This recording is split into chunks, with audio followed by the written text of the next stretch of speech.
This is Hybrid Planet Media. What's going on, guys? My name is Hybrid, and today we'll be reviewing the sophomore effort from rock artist Deuce, entitled Invincible. This album has yet to get an official release, so we will be reviewing the leaked version from 2015. When it does get an official release, we will do a review of the official version. That being said, before we move on to the official review, we will do a little bio. Deuce is a singer and producer from Hollywood, California. His biggest venture before really getting into his solo work is his time with Hollywood Undead, specifically their debut album Swan Songs, where he sang majority of the choruses and produced majority of the songs. He was kicked out in 2010, signed to 11-7 Music in 2011, and released his debut album 9 Lives, which received moderate attention. With all that being said, let's get to the review. Track 1, Bad Attitude.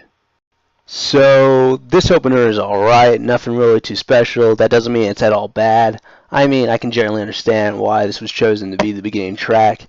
It's aggressive, it has a catchy chorus, it's in your face, and all that jazz. In my opinion, I think this could have been blended well within 9 Lives. Needless to say that Deuce's vocals are clear, the lyrics aren't too bad. You can see him going for a newer type of sound while making sure that people still know it's him. One thing I can't complain about is Deuce's screams on the bridge. They're kind of cringy, and they don't really blend in well with the song in a whole. Granted, that may be the home studio production I'm hearing, but for right now, that's generally the only complaint I have for this song. Replay value for me isn't too high. I could listen to it if someone else turned it on, but for right now, I think I'll just grade this at a 3 out of 5. Track 2, My Buddy, Gimme That. God, this song is awful.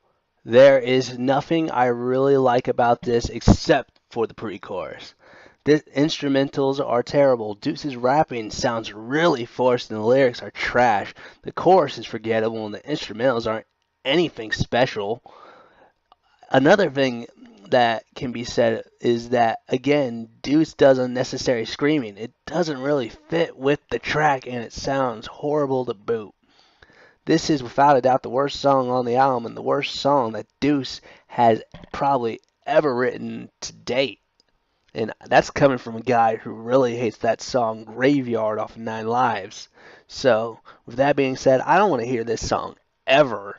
1 out of 5. Track 3, Do You Think About Me? Talk about a complete 180. After that mess of a second track, I was kind of afraid of what I was going to hear next, but I'll tell you this, it's one of the best tracks Deuce has ever written and one of the best tracks on this damn album. Do You Think About Me is something really different in comparison to Deuce's other works. The instrumentals can be pleasantly soft during one moment of the song and extremely harsh and emotional at the other times. Deuce's vocals sound genuine, the lyrics are fantastic, the speed of the song is really nice. What I enjoy the most about this song is during the bridge because it's the most emotional point of the song where he lets it all out and the instrumentals go to the fullest. For the nice change in pace and doing something completely out of character, especially for Deuce, this is a love song. I will give it a 5 out of 5. The only small complaint, again, is the production. That has nothing to do with the value of this song in general. That being said, let's go on to the next track. Track 4, Invincible. Inconsistency. Come on, man. You just had me in your grips, and then you made me listen to this weak-ass tile track. Nothing can compare to the awfulness of My Buddy, but this song comes close. The only thing that I can say that makes this song slightly superior is the chorus is catchier and it has a nice pre-chorus, and the bridge is something I can get into. However, like before, Deuce delivers some forced rapping with subpar lyrics. The instrumentals are okay but forgettable. Honestly, this track should be scrapped with My Buddy on the official version. 2 out of 5. Track 5, Catch Me If You Can. We've now reached the party track of the album. It's Deuce, so it was kind of predictable, but this song isn't too bad. The instrumentals are fast and fun. Deuce sounds like he's having a good time singing. The lyrics are general shit about the life of a rocker and partying. The one complaint that I really have about this song, it's Gadget's feature. Now, don't get me wrong, I love Gadget Until I Drop and Walk the Walk, but that was when he was dropping some really awesome raps. On this track, he's singing the bridge, and it isn't that great. it also takes me out of the feel of the song. I would have really liked it if he had either dropped a really dirty rap, or if better yet, James Capel wrote a really nice guitar solo for the bridge. That being said, this song's still fun, but it doesn't compare to I Came to Party. I like how I Came to Party experimented with dubstep, and it really worked for the song. But again, a really fun track. We'll give it a 3 out of 5. Track 6, Pull Me Under. Now we're getting somewhere. It's fast, it's heavy. Deuce's screams actually match the feel of the song, and the lyrics are decent. The darker tone of the song really reminds me of Hollywood and Dead Days, with this tracks like City and Paradise Lost. It could be also compared to America's tone as well. I saw some say it was like it was written by schizophrenic, and I couldn't agree more. It's pretty much sounds like what you don't want to do, but what you have to do in order to survive. Scared of changes you see in the world, but especially yourself, as the world grows colder and crueler, with the pre-chorus really enforcing the idea with lyrics, I'm so far away from who I used to be. I want to be free. Will I ever see? As well as creating the idea that he must do what he has to until he can finally achieve freedom or see salvation and escape the terrifying world. Shout out to Ty Gass, whose drums really stay consistent on this track. And James Capel also drops a really nice solo after Deuce scars his lungs screaming on it. This is definitely one of the best tracks on Invincible, and I'll keep listening to it for a while. 4 out of 5. Track 7, Nightmare. So this was the track that everyone got to hear in full initially during a performance Deuce did in Russia. I remember everyone being ecstatic about hearing the track, and there are good reasons to why. James Capel drops a really fast solo reminiscent of Dragon Force's Through Fire and Flame before Deuce hops in with his verse. Now, this is the part of the song that I really enjoy.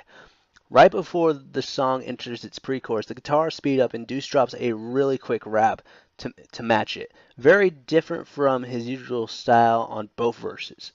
Now, this song is one of 2 on the album that does it, and I really like the new sound that allows him to still rap, but also make the elements of rock more apparent.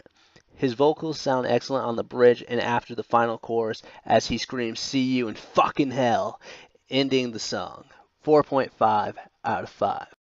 Track 8, Miracle. Well, ladies and gents, here's the track we've all been waiting for, the best track on the entire album and arguably the best song Deuce has written to date. I remember when he posted the initial clip of the chorus on his Facebook and a clip of the first verse on YouTube. I was really excited to hear this song, and I felt the wait was worth it. Reminder, what I've listened to is the home studio recorded version and not the remastered version, so I can only assume that this will be even more perfect on Invincible's official release. I really like the lyrics on this song. The first verse really sounds like he isn't looking for anyone to talk to about his problems. He isn't taking what he presumes to be charity, and he refuses to take advice from an individual or individuals. The pre-chorus, probably my favorite part of the song, talks about him not acting as if he doesn't have any problems, as well as not running away from them, but learning from his mistakes and opening up to others. Instead of trying to escape or just looking the other way, I will learn from my mistakes, learn to communicate.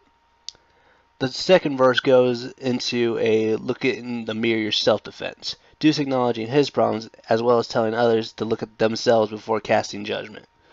Right before the pre-chorus, like on Pull Me Under, Deuce does a part where he sings then screams for effect, and again it really works on the song.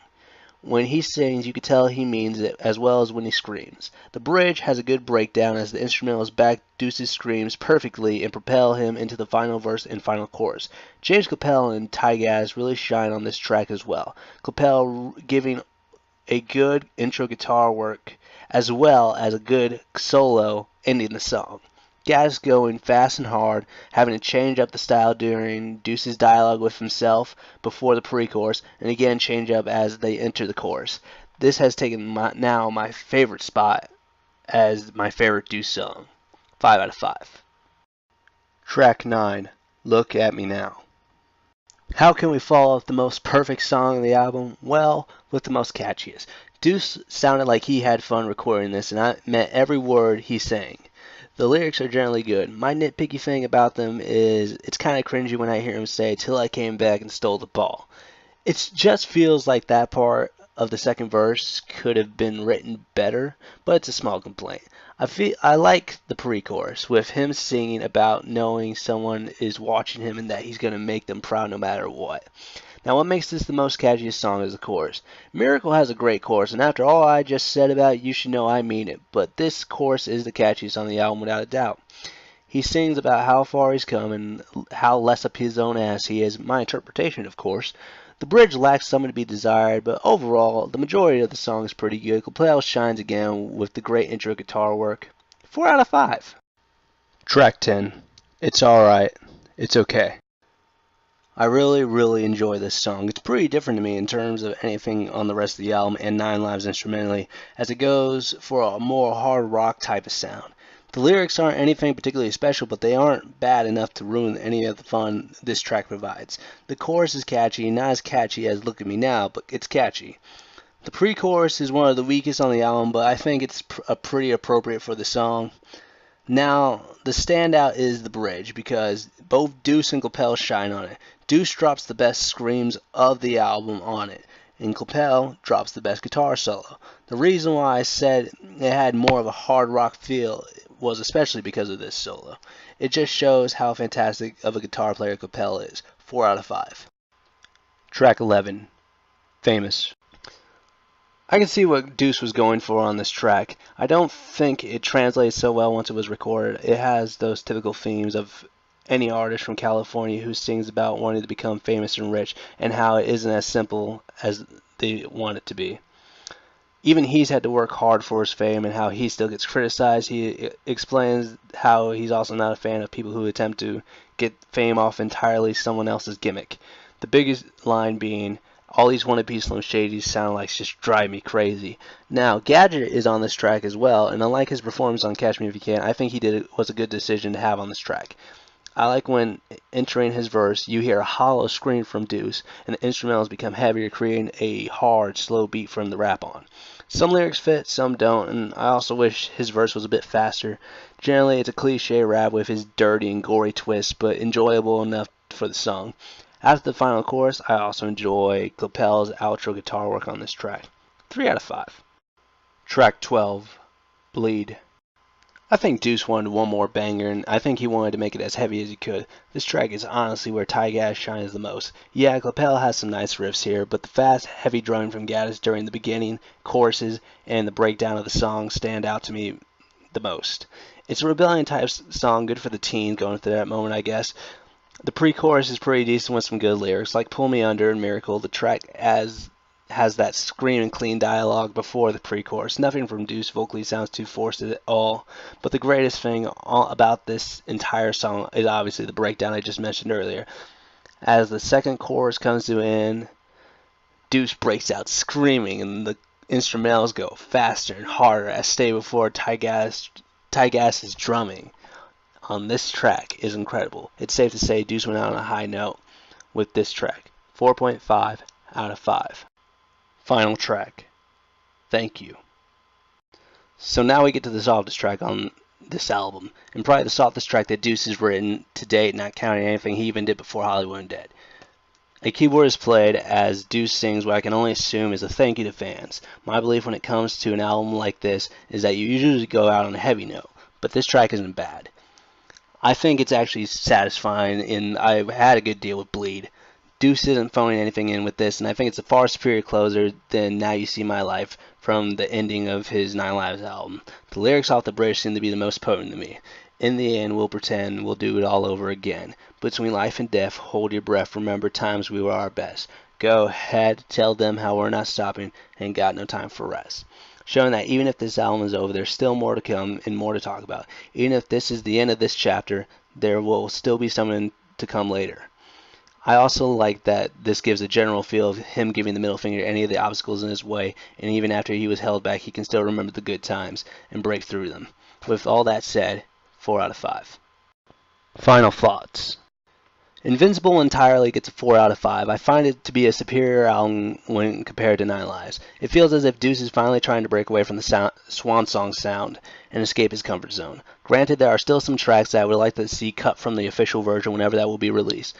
I feel like there is less filler and that his sound has matured as he explores other genre elements of rock.